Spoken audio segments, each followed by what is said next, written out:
अस्सलाम वालेकुम, it's me रमीशा Danish hair. आज है बायोलॉजी का क्लास मैट्रिक का हमारा फर्स्ट चैप्टर कंप्लीट हो जाता है। आज हम उसकी एक्सरसाइज सॉल्व करने जा रहे हैं, एमसीक्यू सॉल्व करते हैं।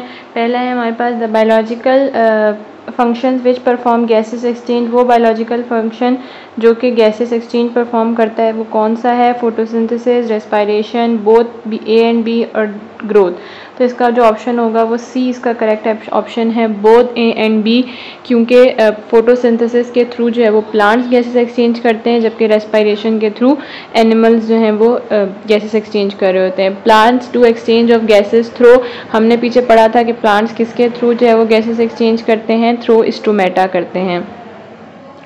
रूट्स और स्टेम की नहीं करते, ऑल ऑफ दीज भी नहीं, तो stomata is the right answer.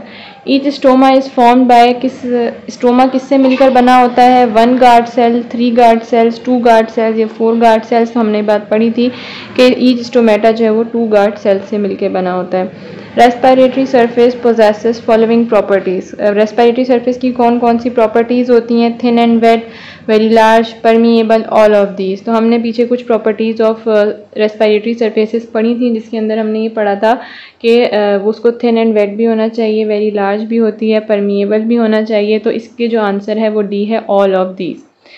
Next है हमारे पास इंस्पायरेशन इन्वॉल्व। इंस्पायरेशन में क्या हो रहा होता है हमारे पास?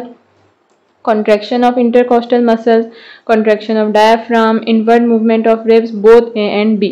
इंस्पायरेशन में हमारे पास इनमें से 2 काम हो रहे होते हैं, contraction of intercostal muscles भी हो रहा होता है और contraction of diaphragm भी हो रहा होता है, जबकि रिब्स की इनवर्ड मूवमेंट नहीं हो रही होती बल्कि आउटवर्ड मूवमेंट हो रही होती है इंस्पायरेशन में। तो जो इसका सही आंसर है वो है बोथ ए एंड बी। ठीक है, उसके बाद है लैरिंग्स इज लोकेटेड ऑन। लैरिंग्स कहाँ लोकेटेड होता है हमारे पास? लंग्स में, ब्रोंकस में, ट्रैकिया में या ब्रोंक्यूल में। तो हमने पढ़ा था कि लैरिंग्स जो है वो ट्रैकिया के साथ जो है वो ट्रैकिया के ऊपर प्रेजेंट होता है, तो इसका हमारा आंसर है बी। फिर है the respiratory surface of human is. Human की रेस्पिरेटरी सरफेस क्या है? नॉस्ट्रिल्स हैं, अल्वियोली हैं, ब्रोंक्यूल है, ट्रैकिया। ये बात हमें बहुत क्लियरली पता है कि जो ह्यूमन की रेस्पिरेटरी सरफेस है वो है अल्वियोली। उसके बाद है increase in rate of breathing is due to the following. Breathing के रेट में जो इंक्रीज आता है वो किस वजह से आता है? Increase CO2 in blood, decrease CO2 in blood, increase O2 in blood या डिक्रीज O2 इन ब्लड। तो जब हम हमारी बॉडी में CO2 ज़्यादा हो जाएगा तो उस कार्बन डाइऑक्साइड को एक्सहेल आउट करने के लिए हमें पहले जो है वो इनहेल भी करनी पड़ेगी ऑक्सीजन। तो इस वजह से जो है वो हम फिर जो है वो ऑक्सीजन डेप्थ, जिसको हमने कहा था डीप ब्रेथ्स लेते हैं, ऑक्सीजन डेप्थ के थ्रू जो है वो ऑक्सीजन की अपनी कमी को पूरा करते हैं, और जो कार्बन डाइऑक्साइड है जो इंक्रीज़ हो जाती है हमारे ब्लड में उसको हम एक्सहेल आउट कर देते हैं। कार्बन डाइऑक्साइड डिक्रीज़ होगी तो फिर हमें जो है वो डीप ब्रेथ की ज़रूरत पड़ेगी ही नहीं, क्योंकि हमारे पास कार्बन डाइऑक्साइड की अमाउंट वैसे ही कम होगी। ऑक्सीजन की और अगर अमाउंट ज़्यादा हो जाए ब्लड में तो इससे भी ऐसा कुछ सच इशू नहीं होता। डिक्रीज O2 इन ब्लड, अगर ऑक्सीजन लेवल कम हो जाएगा ब्लड में तब भी हम डीप ब्रेथ्स लेते हैं, लेकिन ज़्यादातर जो है वो increase CO2 levels in blood जब होते हैं तभी हम डीप ब्रेथ्स लेते हैं, ताकि जो है वो हम CO2 को एक्सहेल आउट कर सकें। लास्ट 2 MCQs हैं। विच of the following disorder is associated with the degeneration of alveoli. ये हमने पीछे रेस्पिरेटरी डिसऑर्डर्स में पढ़ा था कि एम्फिसीमा जो है वो ऐसी रेस्पिरेटरी डिसऑर्डर है जिसके अंदर अल्वियोली की डिजेनरेशन स्टार्ट हो जाती है। Which of the following disorder is associated with the inflammation of air passageways. Air passageways, ऐसी कौन सी रेस्पिरेटरी डिसऑर्डर है जिसके अंदर हमारे एयर पैसेजवेज जो है वो इन्फ्लेमेशन हो जाती है, उनमें सूजन हो जाती है? तो ये भी हमने पीछे पढ़ा था कि इसका जो राइट ऑप्शन है वो है ब्रोंकाइटिस, यानी कि ब्रोंकाइटिस एक ऐसा रेस्पिरेटरी डिसऑर्डर है जिसके अंदर एयर पैसेजवेज जो है वो सूज जाती हैं, उनमें इन्फ्लेमेशन हो जाती है। आगे हमारे पास जो है वो 10 शॉर्ट क्वेश्चन आंसर्स हैं, तो ये शॉर्ट क्वेश्चन आंसर्स जो है वो मैं आपको एक एक करके जो है वो इनके आंसर्स बता रही हूँ। जो हमारा फर्स्ट क्वेश्चन है वो ये है, why stomata generally open during day time. तो इसका जो आंसर है ये एक रीज़न है, यहाँ पे यही बात जो हमने पहले पढ़ी थी वो ये है कि चूँकि पूरा दिन जो है वो फोटोसिंथेसिस का प्रोसेस होता रहता है, जिसकी वजह से गार्ड सेल्स की टर्जिडिटी इंक्रीज़ होती रहती है, और इस इंक्रीज टर्जिडिटी की वजह से स्टोमेटा ओपन हो जाते हैं और गैसेस एक्सचेंज का प्रोसेस स्टार्ट हो जाता है। लेकिन जब जैसे ही डार्क होती है, रात होती है, फोटोसिंथेसिस का प्रोसेस जो है वो बंद हो जाता है, टर्जिडिटी भी बंद हो इंक्रीज होना रुक जाती है और फिर जो है वो स्टोमेटा ओपन नहीं होते। सेकेंड क्वेश्चन है why we breathe through nostrils rather than oral cavity. हम नॉस्ट्रल्स से क्यों यूजली ब्रीथ करते हैं, ओरल कैविटी से भी करते हैं, बट जो प्रेफरेंस होती है ह्यूमंस की वो यही होती है कि नॉस्ट्रल्स से ही ब्रीथ जो है वो टेकन की जाती है। नोज ब्रीथिंग जो है वो इसलिए बेनिफिशियल होती है माउथ ब्रीथिंग से, क्योंकि हमारी नोज़ में जो है वो अल्लाह ताला की तरफ से नेचुरली कुछ जो है वो फिल्ट्रेशन प्रोसेस जो है वो मौजूद होते हैं। जिस तरह से नोज़ में जो हेयर्स मौजूद होते हैं वो आपकी डस्ट को, एयर में मौजूद डस्ट को फिल्टर आउट कर देते हैं, और जो उनके अंदर एलर्जी इन्फेक्शंस टाइप होते हैं यानी कि बैक्टीरियाज होते हैं उनको रिमूव कर देते हैं। हमारा ऑक्सीजन अपटेक जो है वो इंक्रीज़ हो जाता है, बूस्ट हो जाता है, और जो एयर हम ब्रीथ इन कर रहे होते हैं उसको ह्यूमिडिफाई भी कर देता है। यानी कि हमारी नोज़ में आपने देखा होगा कुछ म्यूकस टाइप प्रेजेंट होता है, वेट म्यूकस टाइप, तो वो हमारी ड्राई एयर को जो है वो थोड़ा सा ह्यूमिडिफाई कर देता है। इस वजह से नोज़ ब्रीथिंग जो है वो माउथ ब्रीथिंग से बेटर होती है। फिर है name 5 animals which use their body surface for gaseous exchange. ऐसे 5 एनिमल्स का, इंसेक्ट्स का नाम बताना है जो कि अपने बॉडी सरफेस को यूज़ करते हैं, यानी कि अपनी स्किन को यूज़ करते हैं गैसेस एक्सचेंज के लिए। तो अर्थवॉर्म्स, स्टारफिश, इंसेक्ट्स, तकरीबन सारे ही इंसेक्ट्स जो है वो अपनी स्किन के थ्रू ही रेस्पायरेशन कर रहे होते हैं। एम्फीबियंस एंड फ्लैट वॉर्म्स, ये कुछ एग्जांपल्स हैं, ऐसी और भी बहुत सारी एग्जांपल्स हैं ऐसे एनिमल्स जो कि अपनी स्किन के थ्रू जो है वो गैसेस एक्सचेंज करते हैं, या उनकी स्किन जो है वो उनकी रेस्पायरेटरी सरफेस होती है। नेक्स्ट हमारे पास क्वेश्चन है कि which part of the plant intake carbon dioxide and give out CO2, take in O2 and give out carbon dioxide during day time. तो इसका आंसर ये है कि ऑब्वियसली सी बात है, बात हमें पता है कि स्टोमेटा के थ्रू ही गैसेस एक्सचेंज हो रहा होता है, और स्टोमेटा हमारे पास लीव्स में प्रेजेंट होता है।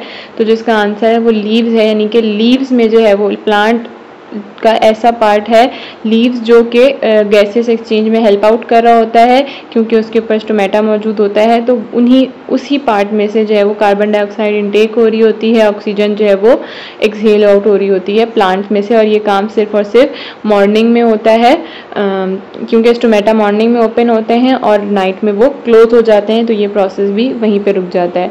फिर what is oxygen depth. Oxygen depth क्या होता है, वो ऑक्सीजन की वो अमाउंट जो कि बॉडी को रिक्वायर्ड होती है ताकि वो अपना जो उसका होम्योस्टेसिस है, जो उसका नॉर्मल कंडीशंस है वो वापस उनमें लेकर आ सके, बॉडी अपने आप को उस कंडीशन में वापस लेके आ सके। तो जो ऑक्सीजन की कमी बॉडी के अंदर हुई भी होती है तो उस अमाउंट को जो है वो हम ऑक्सीजन डेप्थ कहते हैं, और ये अमाउंट हम कंज्यूम करते हैं डीप ब्रेथ्स के थ्रू। उसके बाद है why smoking is dangerous, how smoking is related with respiratory disorder. Smoking क्यों डेंजरस है, किस तरह से रेस्पिरेटरी डिसऑर्डर से वो मिली हुई होती है, किस तरह से वो कनेक्टेड होती है। तो स्मोकिंग जो है वो हमारे पास cancer, heart disease, stroke, lung disease, diabetes, chronic pulmonary disease, ये सब चीज़ें जो हैं वो हमारे पास स्मोकिंग के थ्रू ही हो रही होती हैं। स्मोकिंग ही इन सब की मेन कॉज है, क्योंकि वो हमारे लंग्स को डैमेज कर रही होती है इन अ वेरी वेरी डेंजरस वे। जो हमारे पास क्वेश्चन है वो है ब्रीथिंग एंड रेस्पिरेशन में डिफरेंस बताना है। पहला है intake of fresh air and removal of foul air. Breathing में हम फ्रेश एयर इनटेक कर रहे होते हैं, और जो हमारी बॉडी की जो आप कह सकते हैं यूज्ड एयर है उसको हम ब्रीथ आउट कर रहे होते हैं, एक्सहेल आउट कर रहे होते हैं। रेस्पिरेशन में फूड की ऑक्सीडेशन हो रही होती है, कार्बन डाइऑक्साइड, वाटर और एनर्जी बनाने के लिए। ब्रीथिंग एक फिजिकल प्रोसेस है, यानी कि अगर कोई बंदा, कोई पर्सन ब्रीथ कर रहा है तो हम उसको देख सकते हैं कि हाँ वो ब्रीथ कर रहा है, वो ब्रीथिंग का प्रोसेस हो रहा है उसके अंदर। जबकि रेस्पिरेशन एक बायोकेमिकल प्रोसेस है, बॉडी के अंदर केमिकल्स के थ्रू जो है वो रेस्पिरेशन हो रही होती है, जो कि हम अपनी आई से देख नहीं सकते कि कब हमारी बॉडी में कहाँ रेस्पिरेशन हो रही है।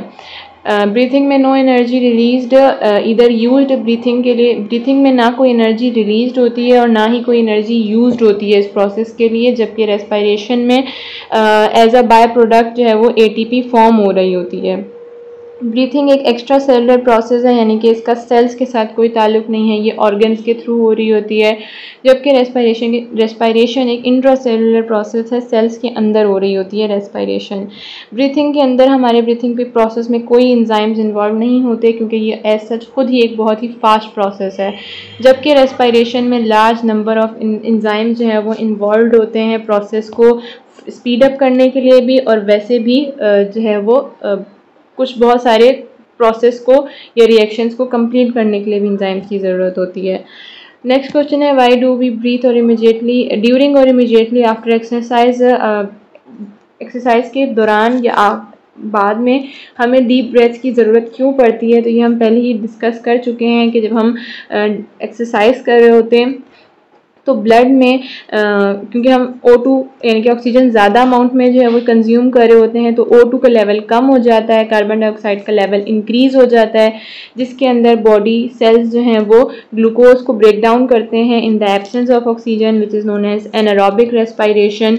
और उस एनारोबिक रेस्पायरेशन के बाय प्रोडक्ट में जो लैक्टिक एसिड प्रोड्यूस होता है, फिर बाद में उस लैक्टिक एसिड को ख़त्म करने के लिए जो है वो हम डीप ब्रेथ लेते हैं, ताकि वो लैक्टिक एसिड जो है वो ऑक्सीजन के साथ रिएक्ट करके वापस से जो है वो एक लेस हार्मफुल सब्सटेंस बन जाए और हमारी बॉडी में ऑक्सीजन की जो कमी हो गई है वो भी कंप्लीट हो जाए। नेक्स्ट हमारा सवाल है, how the asthma is categorised. Asthma को आप कैसे डिफ़ाइन कर सकते हैं?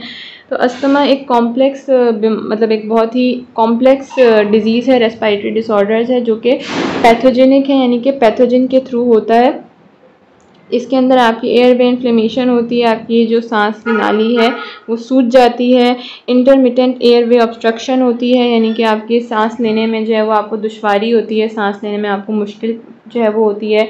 एंड ब्रोंकियल हाइपर रिस्पॉन्सिवनेस, यानी कि जो आपकी ब्रोंक्यूल्स हैं वो इतना फास्ट काम नहीं करते जितने वो नॉर्मली फास्ट काम कर रहे होते हैं।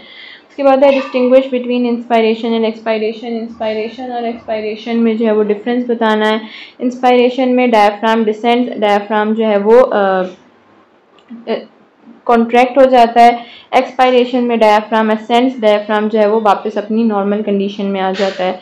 इंस्पायरेशन में इंक्रीज इंट्राथोरिक वॉल्यूम, इंट्राथोरिक वॉल्यूम जो है वो इंक्रीज हो जाता है इंस्पायरेशन में, जबकि एक्सपायरेशन में इंट्राथोरिक वॉल्यूम डिक्रीज हो जाता है। यहाँ के इंट्राथोरिक जो है वो आपके पास चेस्ट कैविटी आ गई, चेस्ट कैविटी को इंट्राथोरिक भी कहा गया है। फिर देन इंस्पायरेशन में it is an active process, inspiration एक एक्टिव प्रोसेस है, जबकि एक्सपायरेशन एक पैसिव प्रोसेस है। यहाँ शॉर्ट क्वेश्चन आंसर्स हमारे कंप्लीट होते हैं इंशाल्लाह ताला। आई होप कि आपको ये यूज़फुल होंगे, आपके लिए बेनिफिशियल होंगे। उसके बाद लॉन्ग क्वेश्चन आंसर्स हैं हमारे पास, वो इंशाल्लाह ताला हम अपने नेक्स्ट लेक्चर में कवर कर लेंगे। तब तक के लिए अल्लाह हाफ़िज़। कोई क्यूरीज़ हैं तो कमेंट सेक्शन में आप पूछ सकते हैं।